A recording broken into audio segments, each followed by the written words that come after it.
Perdón, perdón, pero se echó encima mía. ¿Qué pasa?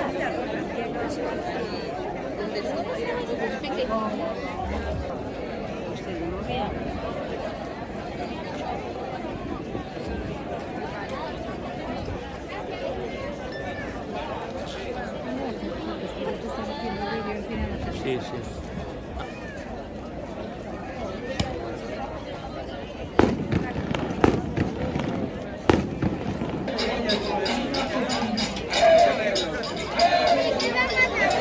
Mira, todo con cebolla.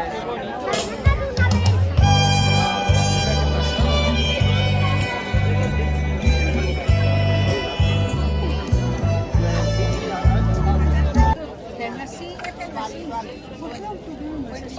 50 el kilo. Muchas gracias, buen día.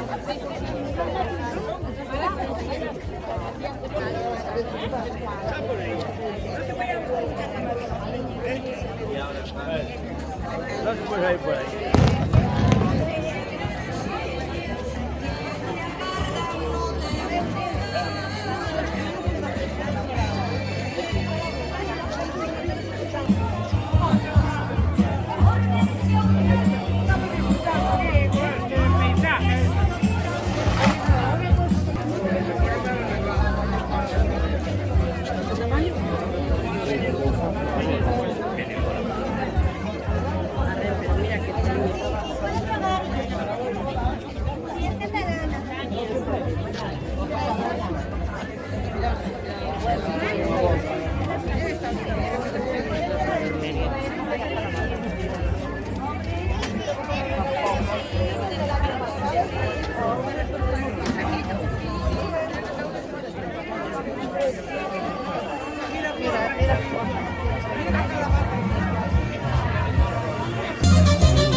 A 1,80 el kilo. A ver, ¿cómo hay que ponerle? A ver, ¿cuánto? Es mucho, las hay más pequeñitas. Las hay sueltas también.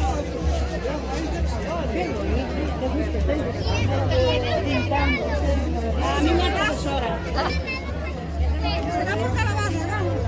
Mamá, aquí si pones una cebolla te son 2 kilos. Bueno, pues están vendiendo mucho ahora. Puedo echar romero. No, venimos de...